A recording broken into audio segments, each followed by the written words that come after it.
Hey, what's going on? This is Matt with Cincy. Welcome back to the Bible Department Podcast, where we are going to be looking through Luke chapter 19 and talking all about that fun stuff. So I'm pretty excited to get into this. Thanks for tuning in. If you're here, subscribe to the channel here on YouTube. And if you're listening everywhere else on Spotify or Apple Podcasts or anywhere else, follow the channel, all those things. And we appreciate you guys for listening and tuning in. So let's go ahead and just get right into it. Yeah. All right. So this is Luke 19, reading from the New Living Translation.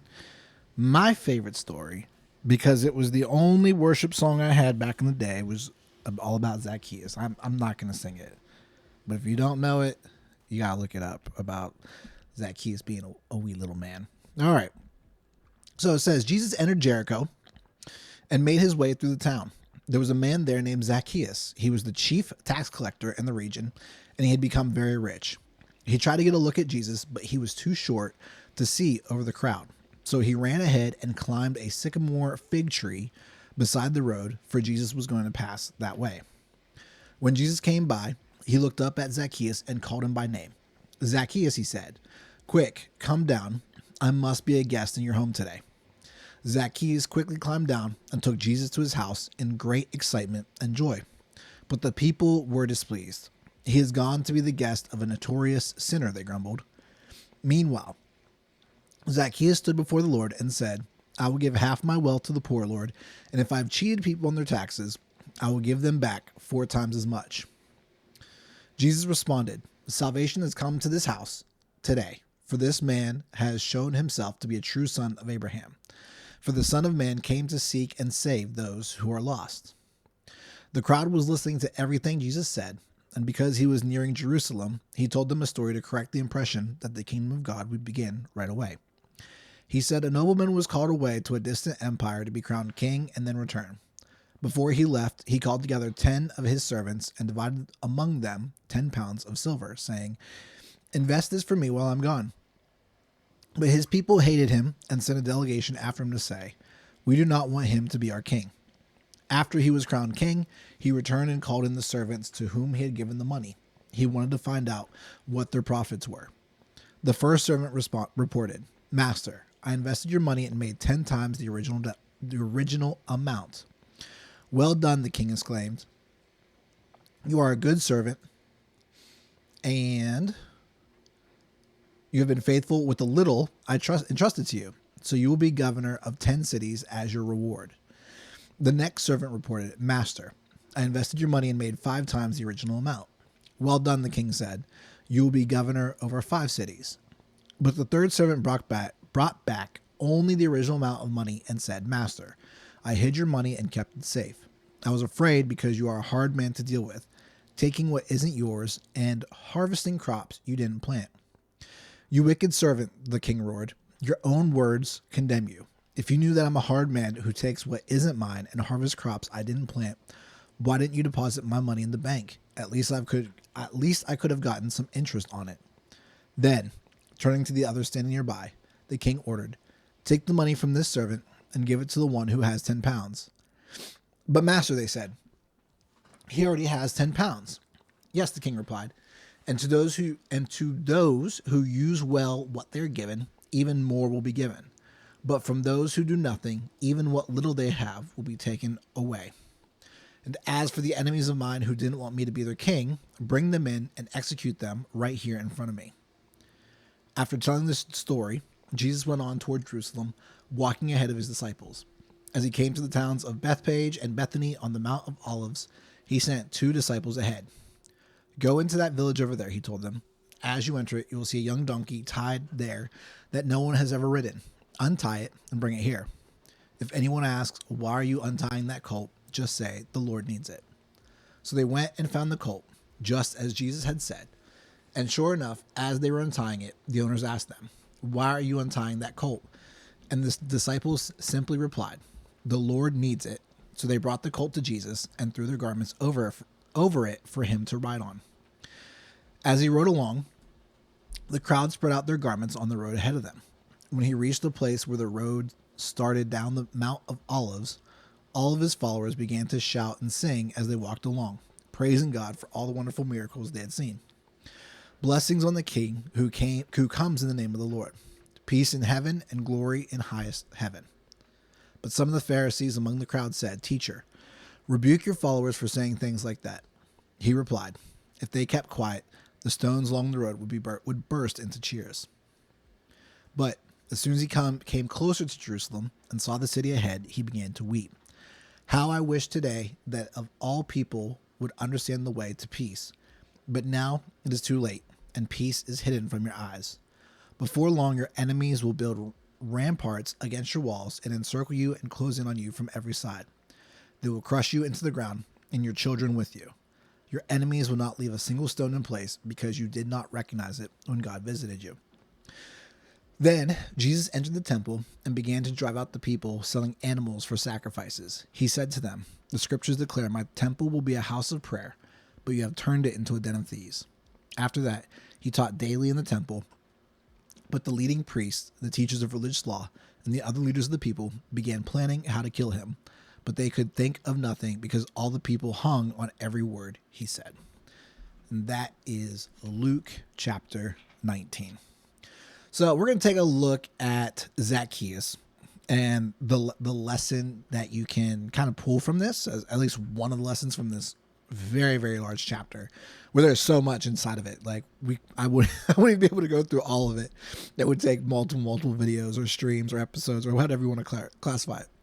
But let's take a look at the lesson from Zacchaeus. Now, again, Zacchaeus is one of my favorite stories.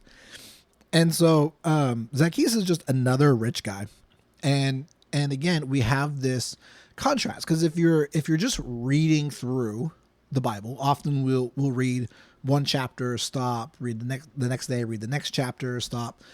And you tend to not go through these large reading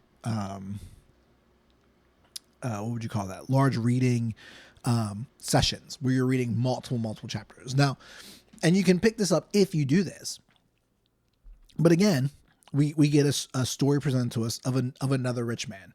Remember, in Luke 18 was the rich young ruler, and now and we know the results from him. The rich young ruler came, said, "What must I do to inherit the kingdom?" And Jesus says, "Go sell all your things, and you're solid, like you're good." And the guy went away sad. And here we have Zacchaeus. Again, he's a chief tax collector, and tax collectors were despised and potentially still are.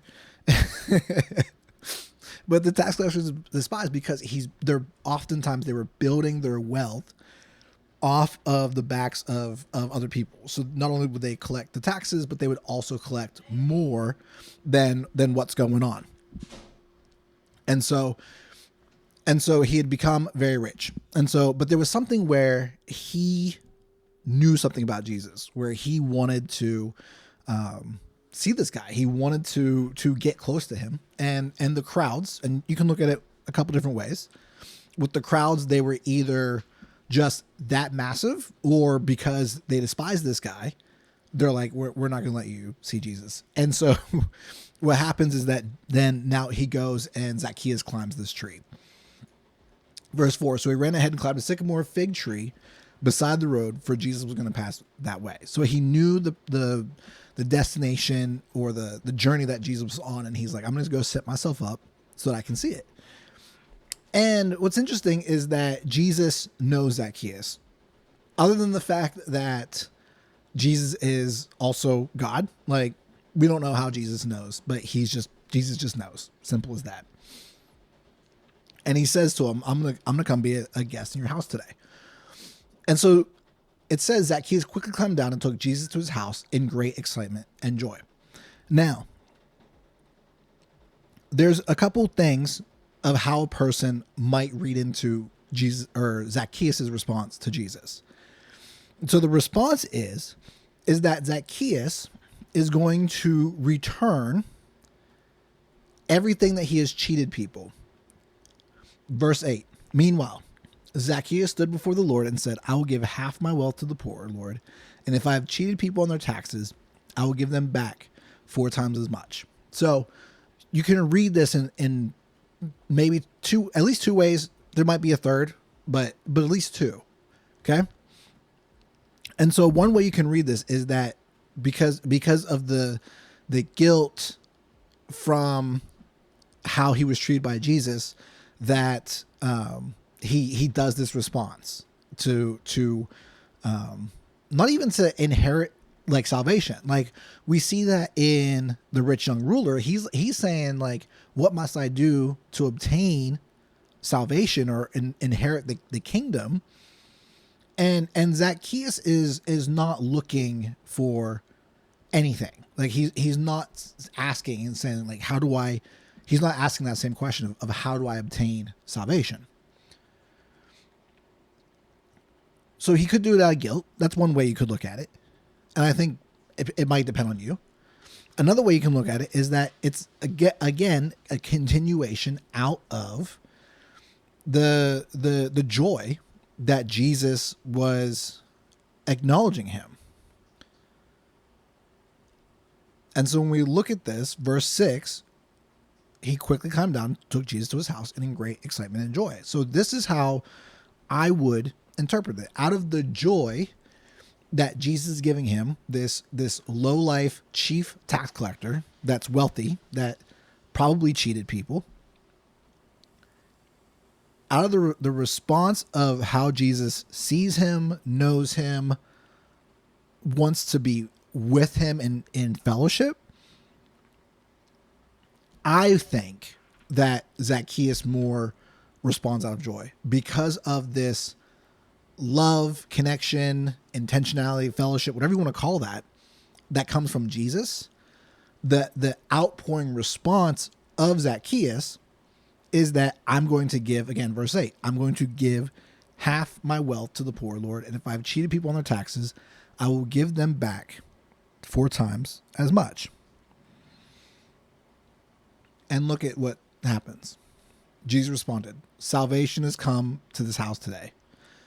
The kingdom of God is being inherited by Zacchaeus. If I could use that same phrasing that the rich young ruler from chapter 18 missed out on. And if we remember what Luke is about and what Jesus' ministry is about, is that one of those things, I think the phrasing is the lost children of Israel, something to that effect. And I think Zacchaeus is part of the Jewish people. And I say that because verse 9, salvation has come to his home today, for this man has shown himself to be a true son of Abraham. Now, if he's not Jewish, there's this idea, and this is kind of getting a little bit into the weeds, but there's a verse. It's in Romans 11. But there's this idea that the Gentiles, so people who are not Jewish, that they are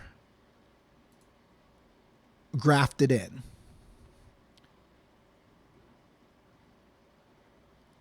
And I'm looking for it real quick.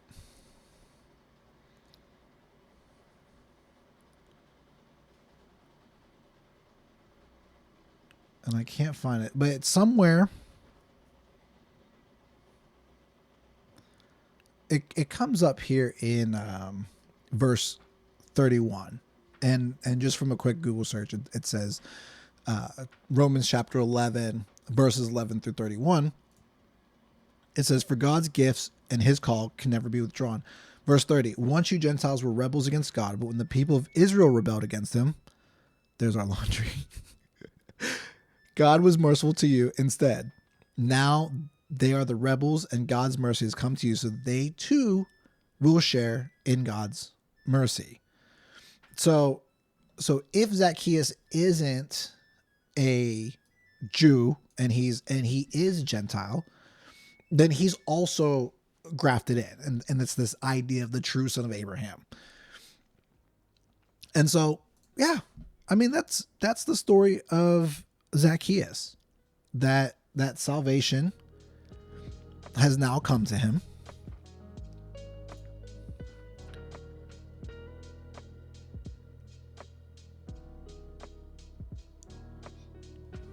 And verse 9, it says it came to his home. Now, I don't know if he has family. Maybe not. We don't know. It's not important. But the salvation has come to his home. That Jesus, the Son of Man, verse 10, came to seek and save those who are lost. And so for you, remember that. If you're the Christian following Jesus, remember that Jesus is for those who are being sought and save those who are lost. And if you're not a Christian, entertain the idea of Jesus. I don't know. Just entertain it. I will say he's good. He brings comfort and peace, and it's unlike anything you could ever experience. I don't know if you ask anyone, but what Jesus provides for you is this certainty that is, I don't know. You just gotta talk to anyone who knows about Jesus and ask them, like, what is this certainty that Jesus provides to you? And they'll try their best to explain it, but it's not just a good feeling. It's an assurance that things will be good in the end. But thanks for listening into this episode of the Bible Department Podcast. Again, I'm Matt. Subscribe if you're here watching this on YouTube. Follow along if you're on Spotify, Apple Podcasts, anywhere else. Again, thank you for listening, and we will see you next time. See ya.